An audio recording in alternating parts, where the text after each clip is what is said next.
आप सब तो हमारा फंडामेंटल राइट्स का चैप्टर चल रहा था, तो उसमें हमने फर्स्ट पार्ट कंप्लीट कर लिया था। आज हमें देखना है राइट टू इक्वालिटी से। तो चलिए स्टार्ट करते हैं।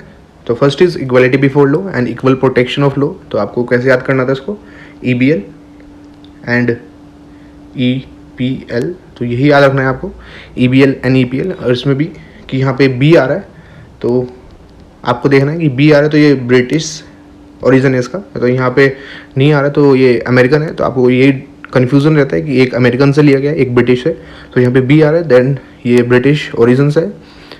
नेक्स्ट देखते हैं इसमें क्या क्या दिया गया है कि आर्टिकल 14 कहता है that state shall not deny to any person equality before the law और equal protection law within the territory of India.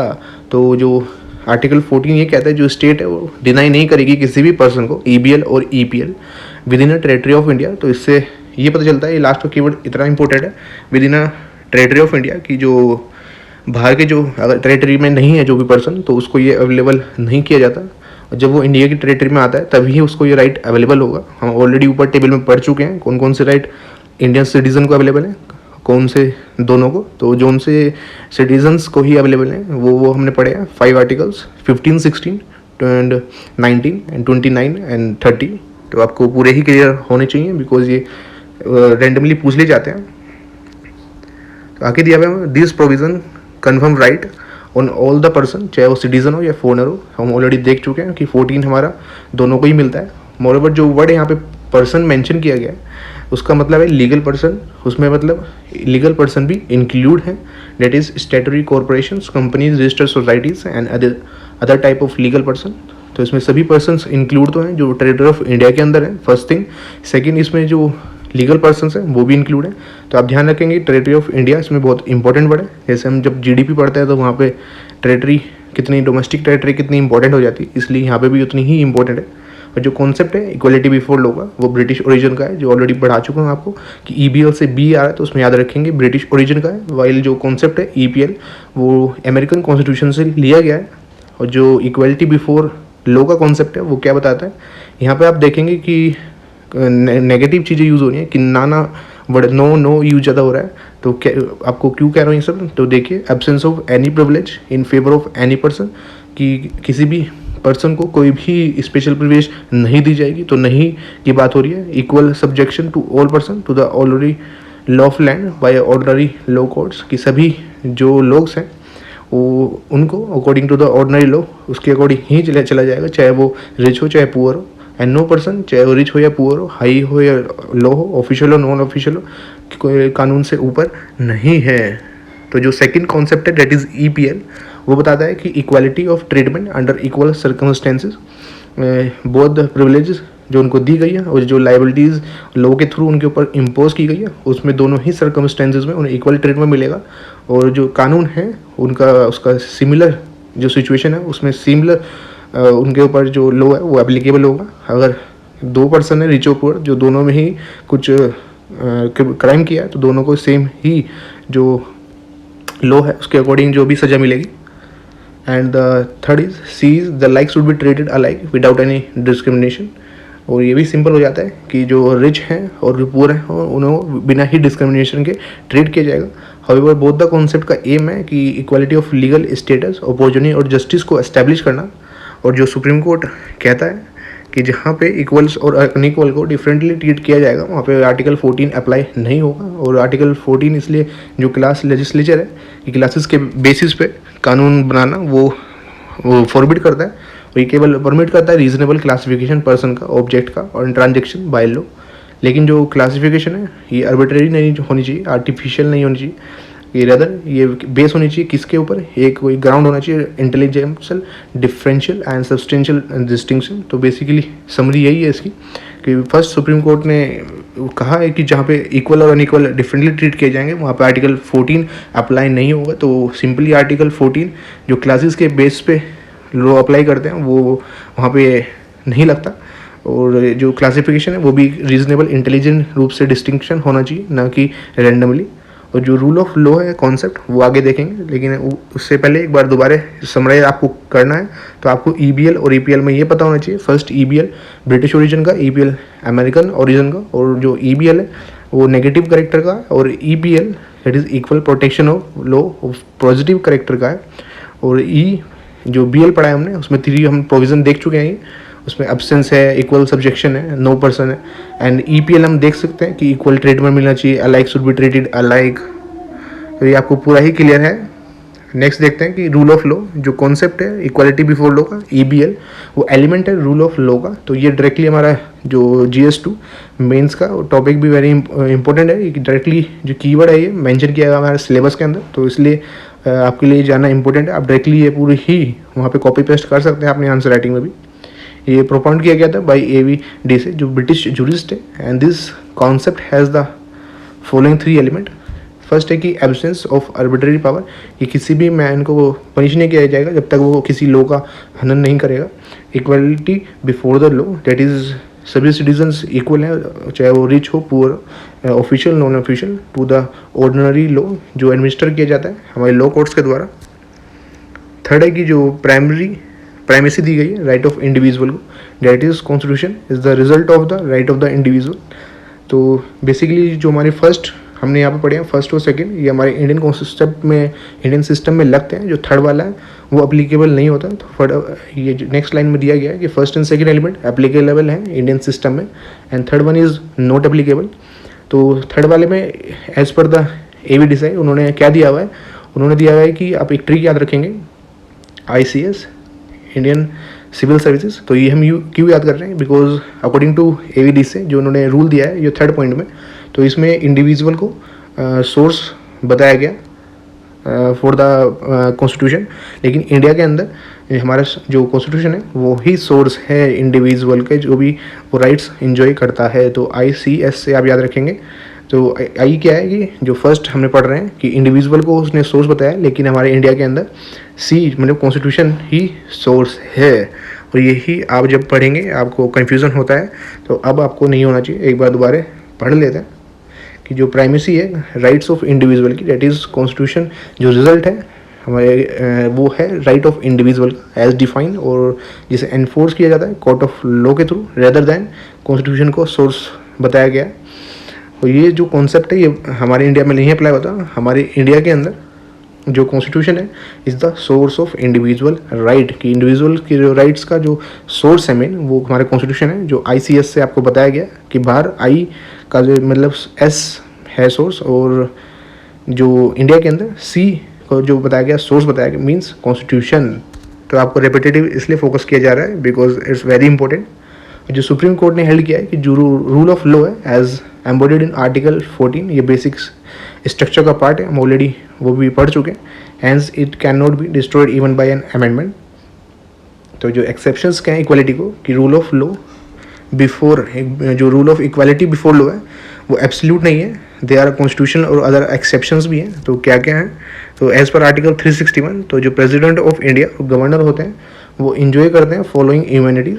First is जो प्रेसिडेंट और गवर्नर वो आंसरेबल नहीं है किसी भी कोर्ट में फॉर द एक्सरसाइज और परफॉर्मेंस, जो भी उनकी पावर और ड्यूटीज़ की होती हैं जो भी ऑफिस में वो करते हैं, उसके लिए भी किसी भी कोर्ट में आंसरेबल नहीं है। सेकंड, कोई भी क्रिमिनल प्रोसीडिंग इंस्टीट्यूट नहीं की जाएगी उनके अगेंस्ट में, अगेंस्ट द प्रेसिडेंट और governor in any court during his term. तो ध्यान रखेंगे, डायरेक्टली हम कल टेस्ट में भी हम ऑलरेडी ये कई बार डिस्कस कर चुके हैं कि कोई भी क्रिमिनल प्रोसीडिंग्स कोई भी नहीं की जाएगी इंस्टीट्यूट इनके अगेंस्ट में।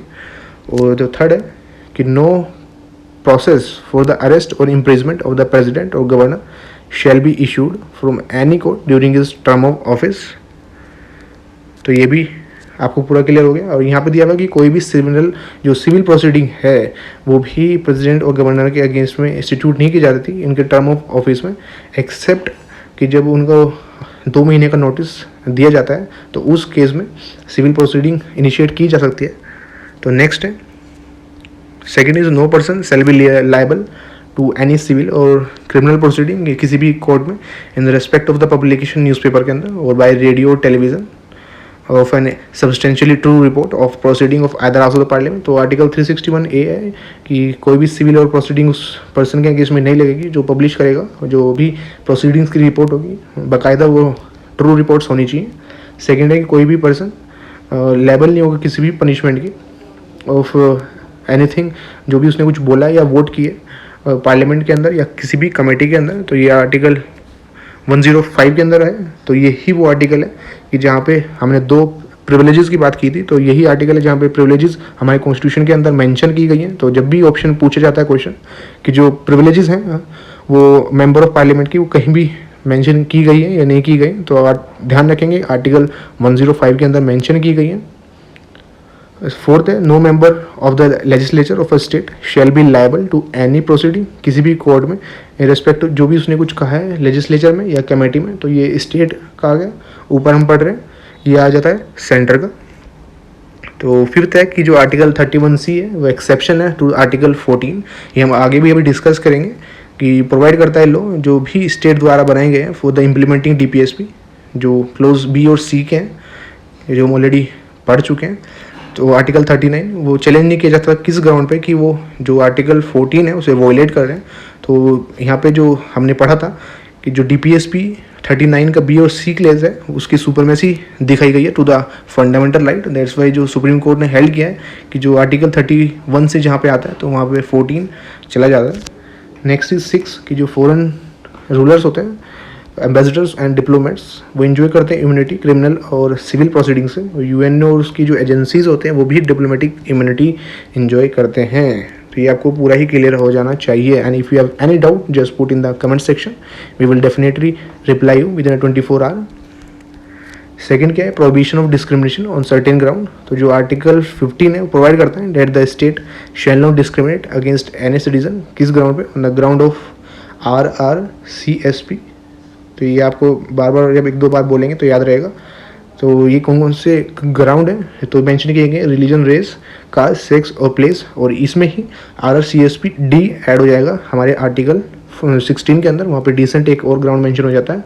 तो ये चैप्टर आपके लिए बिल्कुल ही ईजी हलवा हो जाना चाहिए।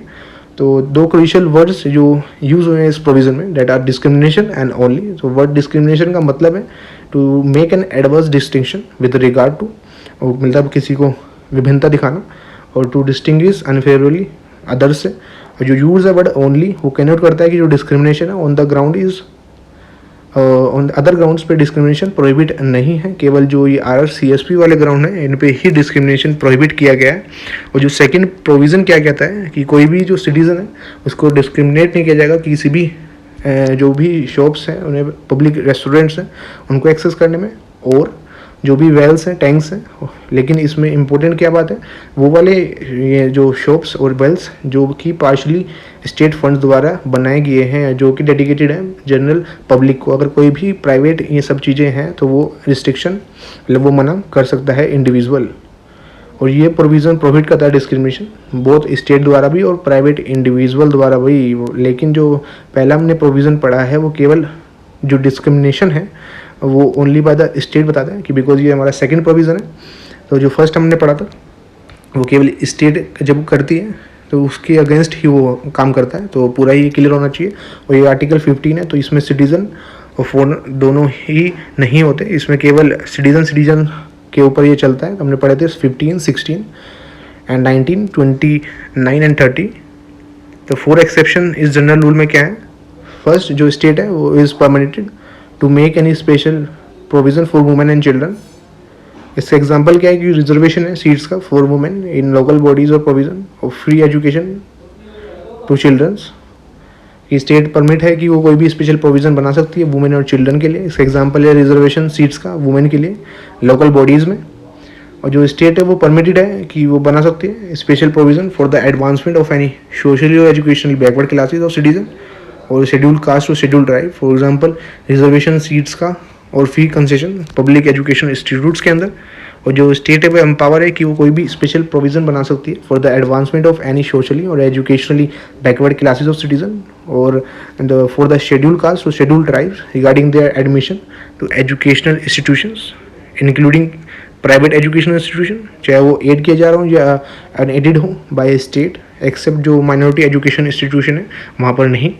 डी क्या है कि जो स्टेट है वो एम्पावर है कि वो कोई भी स्पेशल प्रोविज़न बना सकती है for the advancement of economically weaker section citizens के। तो फर्दर जो स्टेट ने अलाउ किया है कि एक provision reservation up to 10% seat का उन सच इंस्टीट्यूशन के अंदर, उन सच सेक्शंस के लोगों को to the educational institution including private education institution जो भी एड किए जा रहे हैं, चाहे अनएडेड हो, स्टेट के द्वारा, एक्सेप्ट इसमें रहेंगे MEI जो माइनॉरिटी एजुकेशन इंस्टीट्यूशन।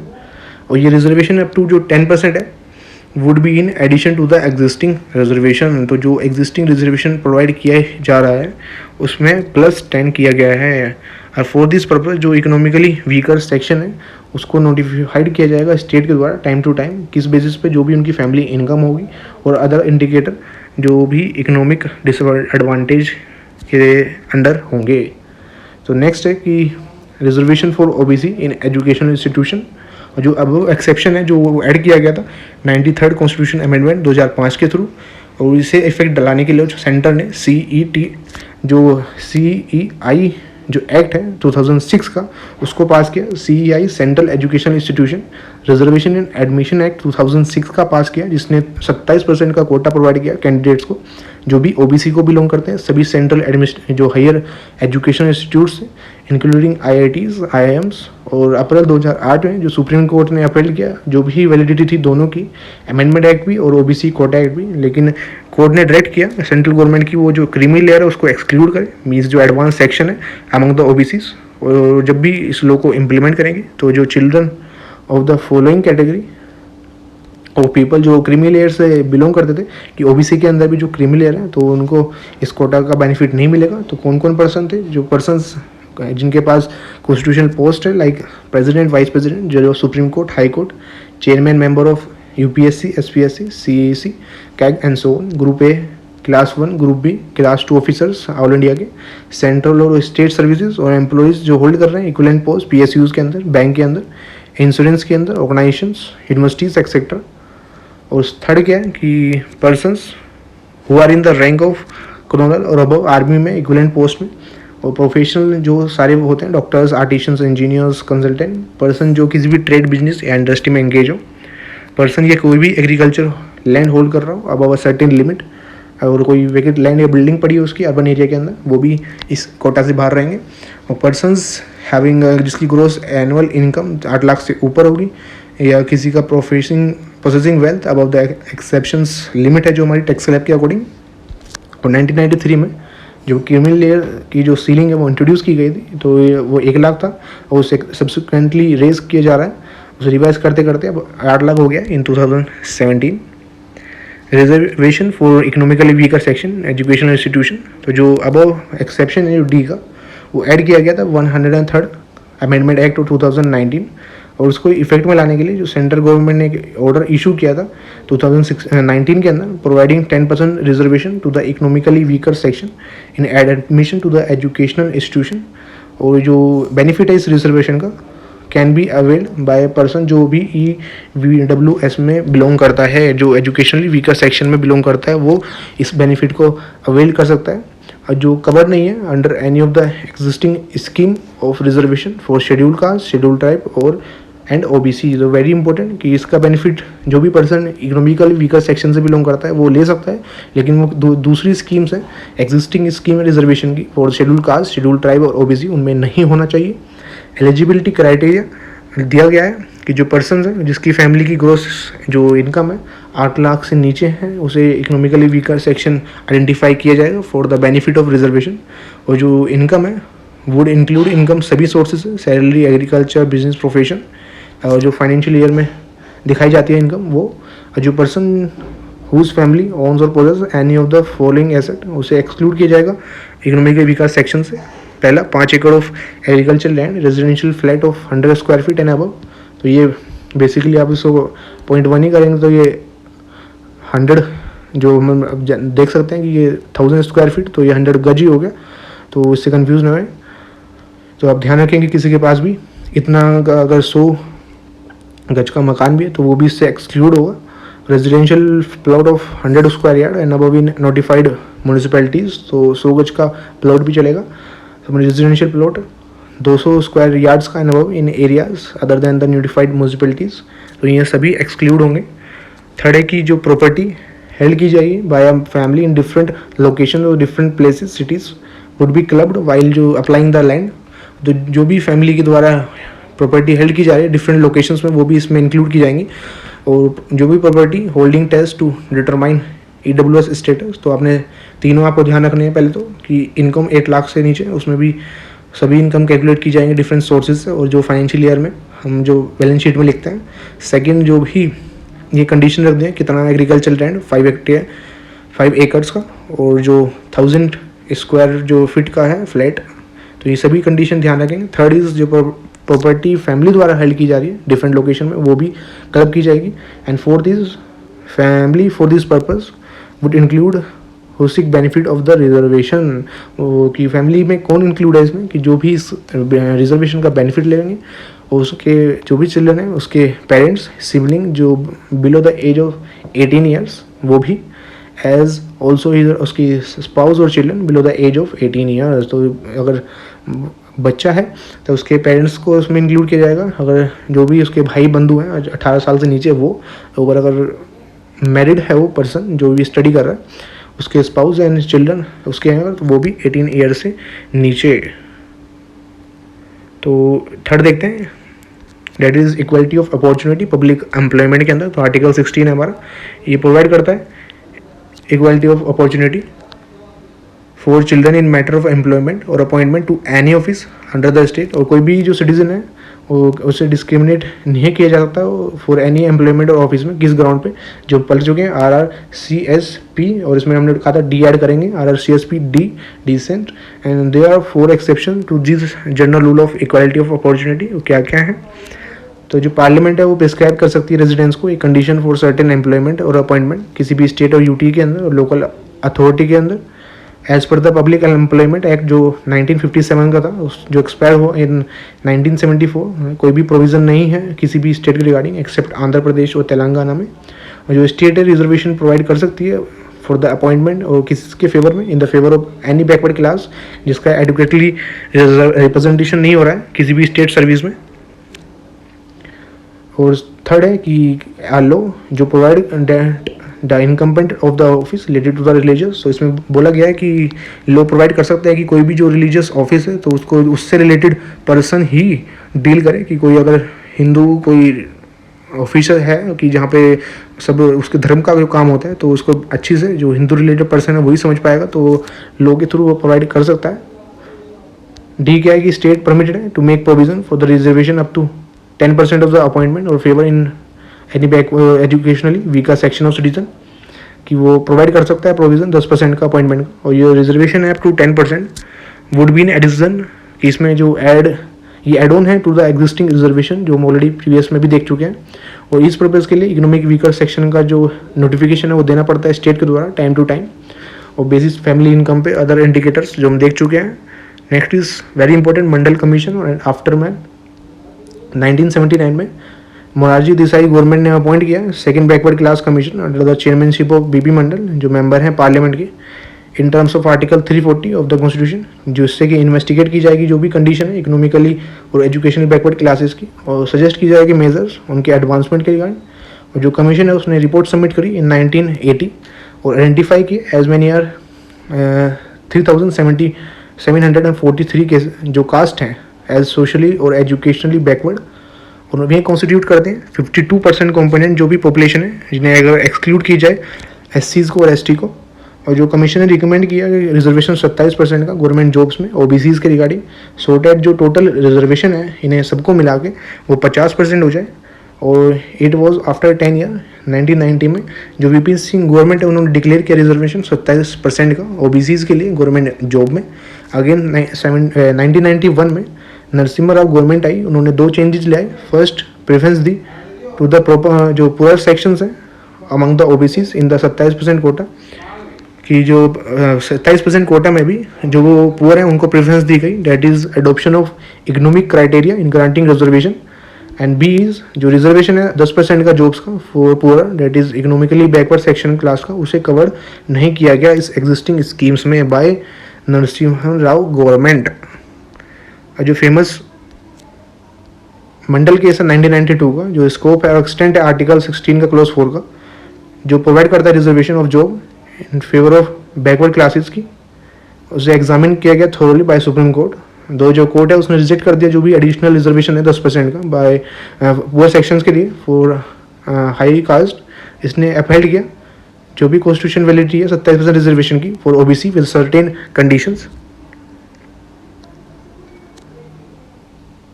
फर्स्ट है जो एडवांस सेक्शन है अमंग द ओबीसी, जो क्रीमी लेयर है उसे should be excluded from the list of beneficiary of reservation.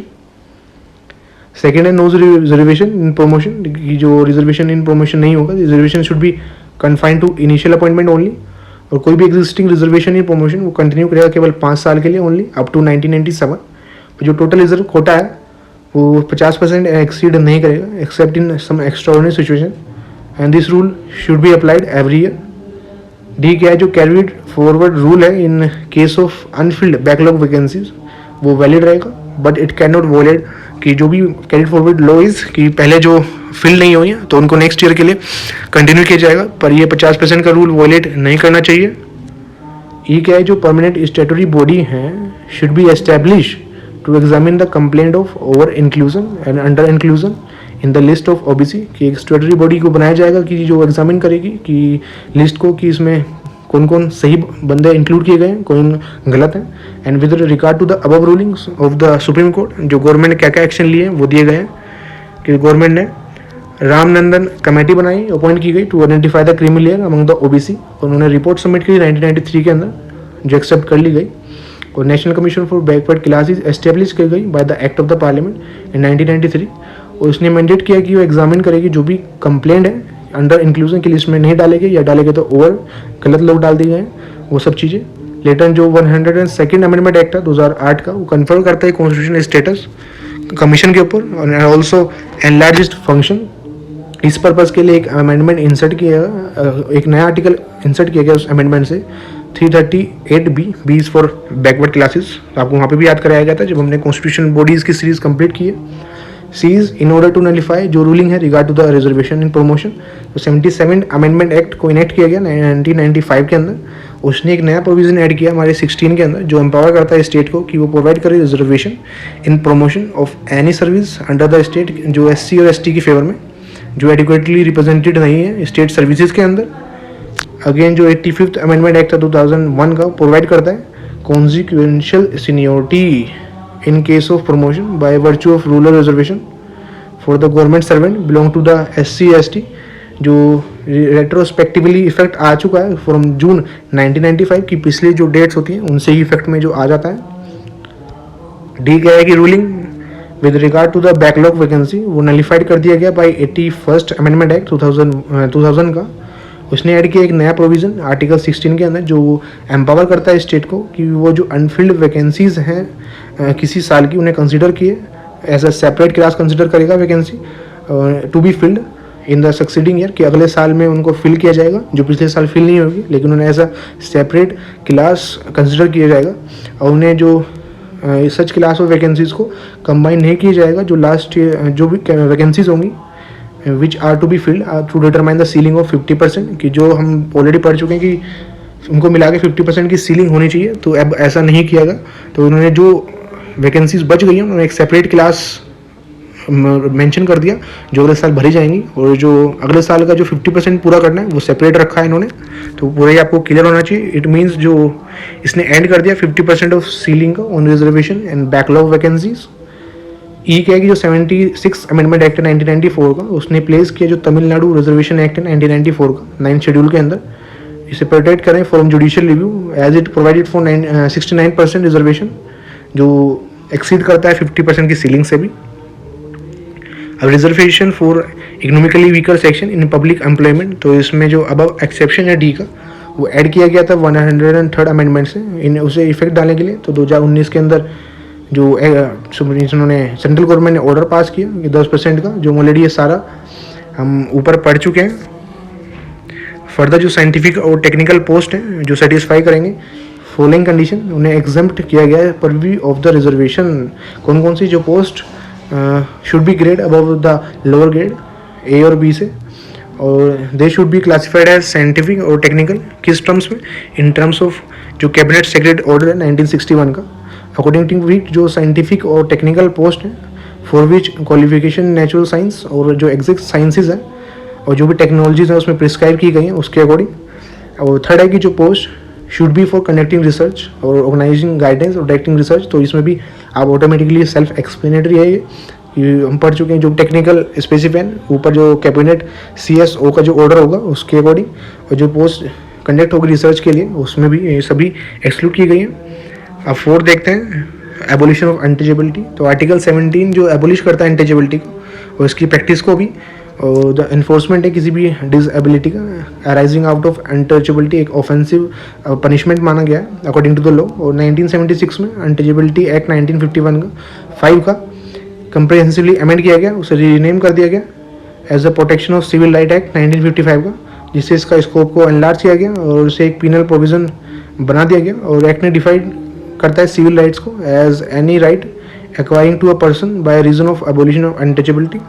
तो जो टर्म है अनटचेबिलिटी वो कहीं भी डिफाइन नहीं की गई है हमारे कॉन्स्टिट्यूशन के अंदर। हाउएवर जो मैसूर हाई कोर्ट है वो हेल्ड करता है कि जो सब्जेक्ट रिलेटेड टू आर्टिकल 17 वो is not untouchability Ritter form में, लेकिन ये वो वर्ड है जो हिस्टोरिक डेवलप किया गया हिस्टोरिकली हमारी कंट्री के अंदर। रेफर करता है कोई भी social disabilities certain class of person के ऊपर जो लगाई गई है किसी भी रीज़न से, उसके बर्थ से ये किसी उसकी कास्ट से बिलोंग करने के कारण।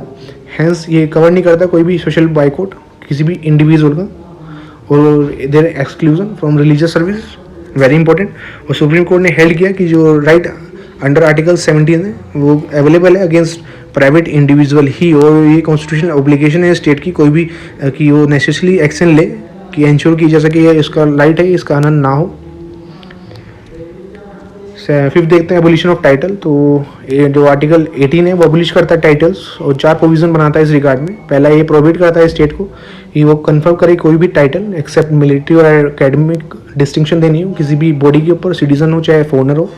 हम देख चुके हैं दोनों को मिलता है। हम ऑलरेडी आपको बता देता हूँ 15, 16, 19, 29 और 30 ये 5 आर्टिकल हैं केवल सिटीजन को मिलते हैं, और ऑलरेडी हम सिटीजन चैप्टर के फर्स्ट पेज पे पढ़ भी चुके हैं।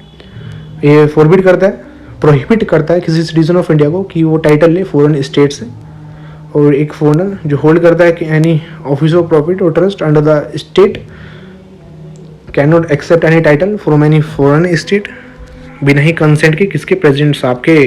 और कोई भी सिटीजन या फॉरनर कोई भी जो ऑफिस ऑफ प्रॉफिट होल्ड कर रहा है जो सैलरी ड्रॉ कर रहा है और ऑन द इंडियन सर्विस और trust under the state is to accept any president or eliminate office from any और under any foreign service बिना ही कंसेंट ऑफ द प्रेसिडेंट की वो नहीं कर सकता। और फ्रॉम द अबव ये क्लियर है कि जो हेरिडिटरी टाइटल्स हैं लाइक ऑफ नोबेलिटीज़ के लाइक महाराजा, राजा बहादुर, राय बहादुर जो भी सब हैं ये विच वर कन्फर्ड बाय कॉलोनियल स्टेट वो बैन कर दिए गए आर्टिकल 18 द्वारा, बिकॉज ये प्रिंसिपल ऑफ इक्वल स्टेटस के अगेंस्ट थे। 1996 में सुप्रीम कोर्ट ने अपहेल कर दिया जो भी कॉन्स्टिट्यूशनल वैलिडिटी थी of national award, Bharat Ratna, Padma Vibhushan इनकी भी। और ये रूल किया गया कि ये awards do not amount to titles within the meaning of article 18 में नहीं आते हैं टाइटल जो प्रोहिबिट करते हैं केवल हेरिडिटरी टाइटल्स जो नोबिलिटीज़ द्वारा दिए जाते हैं। इसका मतलब ये है कि जो ये टाइटल्स का यूज़ करना ये वोलेटिव नहीं बना जाएगा of article 18 as a theory of equality does not mandate that जो merit should not be recognise, merit को तो रिकग्नाइज करना ही पड़ता है जो काबिलियत के बेसिस पे। However it also rule that they should not be use as a suffix और prefix to the name of the awardee. तो ये तो है कि ये जो टाइटल्स का ये यूज़ है ये वोलेट नहीं करेगा आर्टिकल 18 को। प्लस इन्होंने ये भी कहा कि इनको यूज़ भी नहीं किया जाएगा एज अ सफिक्स और प्रीफिक्स जो भी उस अवॉर्डी को दिया गया है उसके नेम के आगे या पीछे यूज़ नहीं किया जाएगा, अदरवाइज उसका जो अवार्ड है वो ले लिया जाएगा। These national awards were instituted इन 1954। जो जनता पार्टी की गवर्नमेंट है जिसे मोरारजी देसाई हेड कर रहे थे, इन्होंने इसको डिसकंटिन्यू कर दिए थे 1977 में, बट अगेन रिवाइव कर दिए इंदिरा गांधी गवर्नमेंट ने इन 1980। अब नेक्स्ट हम देखेंगे राइट टू फ्रीडम हमारे नेक्स्ट पार्ट में। तो right to equality 14 to 18 complete हो गया। अब राइट टू फ्रीडम जो हमारा कंप्लीट रहेगा वो स्टार्ट करेंगे from 19 to 22 in the next part, and if you have any doubt just put in the comment section, we will definitely reply you within 24 hours, and don't miss to hit the like button and subscribe to our channel 10am expert IAS। मिलते हैं इसके next part में। Thank you.